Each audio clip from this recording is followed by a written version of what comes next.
नमस्ते साथीहरु, हार्दिक स्वागत छ टिके टेक्निकल आइडियामा। साथीहरु, ग्लोबल आईएमई क्यापिटलले आफ्नो शेयर धनीहरुको लागि एउटा नोटिस जारी गरेको छ। यो नोटिस जारी गर्नुको मतलब यो हो कि आफ्नो शेयर धनीहरुको लागि यो ग्लोबल आईएमई बैंकले 5.5% ले डिभिडेन्ड घोषणा गरेको थियो, डिक्लेयर गरेको थियो। त्यसको लागि यो नोटिस जारी गरेको छ। यो डिभिडेन्ड ट्याक्स बोनस कसरी पेमेन्ट गर्ने त्यसको बारेमा जानकारी गराएको छ यो नोटिसमा। अनि धेरै मान्छेको बीचमा कन्फ्युजन हुन्छ कि यो कसरी बोनस ट्याक्स पेमेन्ट गर्ने हैन। धेरै मान्छेहरूलाई कन्फ्युजन हुन्छ। यदि तपाईहरुलाई पनि थाहा छैन भने कसरी पेमेन्ट गर्ने, जस यो भिडियो अन्तिमसम्म हेर्नु होला। म यो भिडियोमा रहेर तपाईहरुलाई स्टेप बाइ स्टेप गाइड गर्ने छु, जस यो भिडियो अन्तिमसम्म हेर्नु होला साथीहरु। हस् त साथीहरु, धेरै ढिलो नगरिकन लागौ आजको टपिकतिर। साथीहरु, तपाई जुन ब्राउजर युज गर्नुहुन्छ त्यो ब्राउजरमा यहाँ सर्च बारमा म क्रोम ब्राउजर युज गरिरहेछु। क्रोम ब्राउजरमा यहाँ ग्लोबल आईएमई क्यापिटल लेख्नु भयो भने साथीहरु यहाँ हेर्नुहुन्छ तल आइहाल्छ। जस यसमा क्लिक गरिदिनुस् अनि त्यसपछि यहाँ ग्लोबल आईएमई क्यापिटल होम छ नि, यसमाथि क्लिक गर्नुस्। अथवा तपाईहरुको सजिलोको लागि म ग्लोबल आईएमई क्यापिटल वेबसाइटको लिंक म तलको डिस्क्रिप्सन बक्समा हाल्दिन्छु। तपाई त्यो लिंकमा क्लिक गर्नुभयो भने तपाई डाइरेक्टली यहाँ आइपुग्नुहुन्छ। त्यसपछि तपाईको अगाडि एउटा यस्तो पपअप विन्डो आउँछ। यहाँ हेर्न सक्नुहुन्छ बोनस शेयरको कर बापतको रकम जम्मा गर्ने सम्बन्धित सूचना। यो सूचना यही नोटिस हो जारी गरेको छ। अनि यो सूचनामा हेर्ने पर्ने हो। तपाई योलाई पोज गरेर अथवा तपाई यो वेबसाइटमा गएर तपाईहरु यो पढ्न सक्नुहुन्छ। यहाँ हेर्न सक्नुहुन्छ। म अलिकति म यो उल्लेख गर्दिन्छु कि के तपाईहरुलाई चाहिन्छ भनेर। जस्तो कि यहाँ हेर्नुहुन्छ मिति 2081 8-9 गते भन्दा अघिल्लो दिनसम्म भएको शेयर कारोबारबाट प्राप्त शेयरको लाभांशमा कर लाग्ने हुँदा सो अवधिमा कारोबार गरी शेयर धारक गर्ने शेयर धनीहरूले 5.5% बोनस शेयरको 5% कर बापतको रकम ध्यायमा अघिल्लो उल्लेखित बैंक खातामा जम्मा भएपछि मात्र उक्त बोनस शेयर हितग्रहित खातामा जम्मा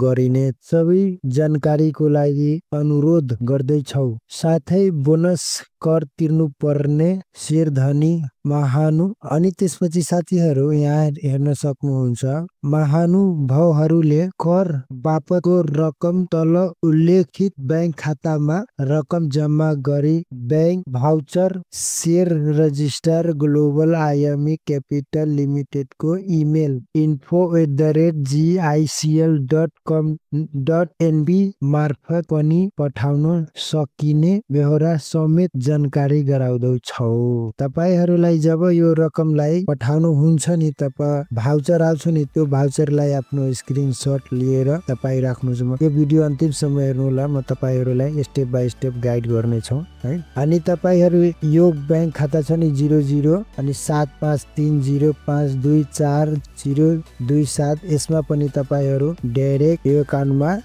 पैसा पठाएर तपाई आफ्नो स्क्रिनशट लिएर इमेल गर्नुपर्छ। यो info@gcl.com.np मा इमेल गर्नुपर्छ। अनि नत्र तपाई यो क्यूआर छ नि, क्यूआर कोड यसमा पनि तपाईहरु डाइरेक्ट स्क्यान गरेर तपाई पेमेन्ट गर्न सक्नुहुन्छ। तर जो छ नि क्यूआर स्क्यान गर्नुभयो भने त्यो अलिकति सजिलो हुन्छ। या तपाई डाइरेक्ट आफ्नो बैंकिङ खाता हुन्छ नि, बैंकिङ मोबाइल बैंकिङ त्यसबाट पनि यो खाता छ बैंक खाता नम्बर, यस खातामा पनि लेखेर अनि के लेखेछ बैंकको नाम हैन, बैंकको नाम ग्लोबल आईएमई बैंक लिमिटेड लेखेर पर्छ। अनि बैंक खाताको नाम हैन यो लेख्नु पर्छ बैंक खाताको नाममा। अनि बैंक खाता नम्बर यो छ हैन, यो सबै लेखेर तपाई पेमेन्ट गर्न सक्नुहुन्छ। अब म तपाईहरुलाई एकदमै प्रोसेसतिर लिएर जान चाहन्छु। त्यो भन्दा पहिला साथीहरु यसलाई पहिला स्क्रिनशट तानेर राख्नु है। यसलाई मोबाइलमा छ भने मोबाइलमा स्क्रिनशट राख्नु होला।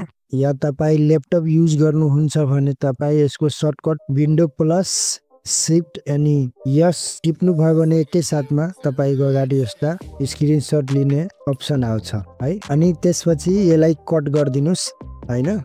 यसलाई कट गरिदिनुस् अनि त्यसपछि यहाँ छ नि ट्याक्स लायबिलिटी यसमा क्लिक गर्नुस् अनि ट्याक्स लायबिलिटीमा क्लिक गरेपछि साथीहरु यहाँ हेर्नुहुन्छ चुज कम्पनी यसमा क्लिक गर्नु होला अनि यहाँ हेर्न सक्नुहुन्छ एकदमै तल ग्लोबल आईएमई लिमिटेड 2080-81 पब्लिक हैन तपाई पब्लिक जर्नल पब्लिक को शेयर होल्डर हुनुहुन्छ भने यसमा क्लिक गर्नुहोस् अथवा तपाई प्रमोटर हुनुहुन्छ भने प्रमोटर यहाँ छ प्रमोटरमा क्लिक गर्नु म जर्नल पब्लिक को म बताउँछु हैन जस म यहाँ 2080-81 पब्लिक छ नि त्यसमा क्लिक गर्नु अनि त्यसपछि आफ्नो डिमेट आईडी BUID नम्बर हुन्छ नि 16 डिजिट को त्यसमा क्लिक गर्नुस् त्यसपछि आफ्नो BUID नम्बर दिनुस् लेख्नुस् कति डिजिट को छ त्यो डिजिट को BUID नम्बर यहाँ तपाई हाल्नुस् अनि त्यसपछि यो चेक छ नि यो चेकमा क्लिक गरिदिनुस् अनि यो सक्सेसफुली यसरी आउँछ अनि त्यसपछि यहाँ ओके मा क्लिक गरिदिनुस् अनि त्यसपछि यहाँ तल जानुस् है तल यहाँ तपाईको कति रकम तिर्नु पर्ने रहेछ त्यो रकम तिरेपछि कति किताब पाउनु हुन्छ त्यो यहाँ तपाईको डिटेल आउँछ यता है यो डिटेल आउँछ यता है अनि यसलाई पनि तपाई स्क्रिनशट लिएर राख्नुस् आफ्नो मोबाइलमा है या अथवा तपाई ल्यापटप या कम्प्युटर युज गर्नुहुन्छ भने यसको सर्टकट की रहेछ विन्डो प्लस शिफ्ट एस टिप्नु भयो भने तपाईको अगाडि स्क्रिनशट लिने अप्सन आउँछ है अब यो सबै गरेपछि साथीहरु फेरि एकपटक यो सबै गरेपछि फेरि एकपटक यहाँ ब्याक गरेर तपाई यो छ नि क्यूआर स्क्यान छ नि क्यूआर स्क्यान यसमा तपाई आफ्नो मोबाइललाई अथवा तपाई आफ्नो मोबाइल बैंकिङलाई यसमा स्क्यान गर्नुस् अथवा तपाई आफ्नो मोबाइल बैंकिङ खाता खोलेर त्यो अरुको मोबाइलमा अरुको खातामा तपाई पैसा पठाउनु हुन्छ नि त्यसरी यसमा पनि यो वाला गर्नुस् है म तपाईहरुलाई डाइरेक्ट यहाँ स्क्यान गरेर स्क्यानको मेथडबाट गरेर बताउँछु है स्क्यान गरेपछि साथीहरु तपाईहरु डाइरेक्ट यहाँ पेमेन्ट प्रोसेसमा आइपुग्नुहुन्छ तर साथीहरु धेरै मान्छेहरुलाई मोबाइल त हुन्छ तर ल्यापटप हुँदैन त्यसको लागि साथीहरु तपाईहरु यहाँ यस्तो पपअप विन्डो छ नि स्क्यानरमा यहाँ माथि छ नि यो ग्यालेरी ट्याबको यसमा क्लिक गर्नुस् अनि क्लिक गरेपछि साथीहरु म पहिला स्क्रिनशट यो वाला स्क्रिनशट लिएर राख्नु भनेको थिए नि हो त्यो स्क्रिनशटको अब काम आउँछ यो स्क्रिनशटलाई सिलेक्ट गर्नु अनि त्यसपछि ओके क्लिक गरिदिनुस् त्यसपछि साथीहरु तपाई डाइरेक्ट यहाँ पेमेन्ट प्रोसेसमा आइपुग्नु अनि त्यो कति रकम तिर्नु पर्ने रहेछ त्यो रकम तपाई यता माथि एलपीआर मा छ नि त्यो रकम तपाई लेखेर अनि साथीहरु रिमार्कमा के छ रिमार्कमा त्यो टैक्स अन बोनस शेयर लेखिदिनुस् प्रोसिड गर्नु भन्दा पहिला साथीहरु तपाई यसलाई पनि स्क्रिनशट लिएर राख्नुस् है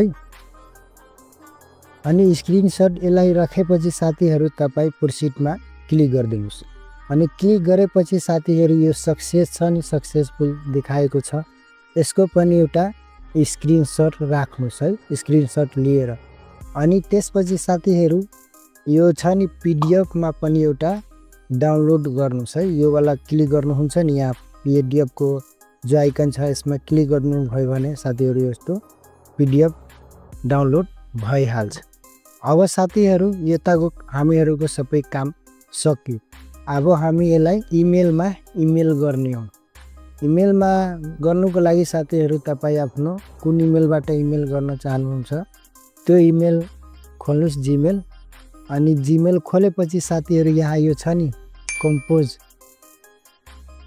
कम्पोज मा क्लिक गरेपछि साथीहरु यो 2 लेखा छ नि 2 मा जो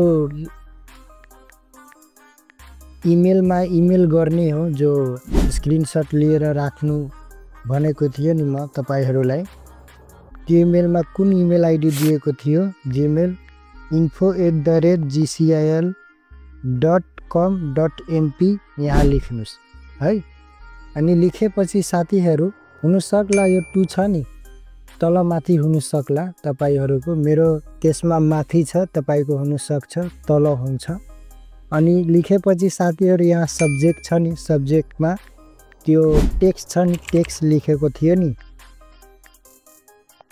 टैक्स अन बोनस शेयर 2000 8081 त्यो यहाँ लेख्नुस्। अनि त्यसपछि साथीहरू यहाँ कम्पोज इमेलमा तपाईँ आफ्नो नाम र डिमेट खाता नम्बर अनि तपाईँ आफ्नो फोन नम्बर राखेपछि तपाईहरू यो आइकन लिङ्क आइकन छ नि माथि, यो लिङ्क आइकनमा क्लिक गरेपछि तपाईँ जो स्क्रिनसट लिएको थियो नि पैसा पठाउनुको बेला त्यो यो वाला सेलेक्ट गरेर तपाईँ यसमा सेन्ड गरिदिनु भयो भने साथीहरू तपाईको यो इमेल सेन्ड भइहाल्छ साथीहरू सक्सेसफुली।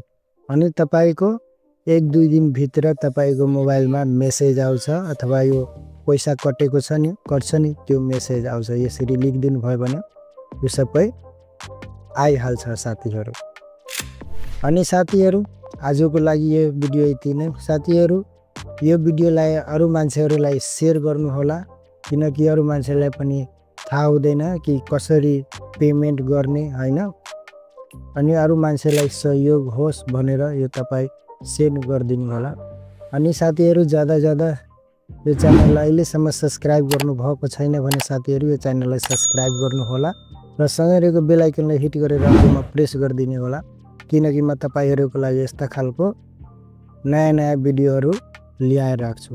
हस्त साथीहरू भिडियो हेरिदिनु भएकोमा धेरै धन्यवाद। नमस्ते, बाई बाई।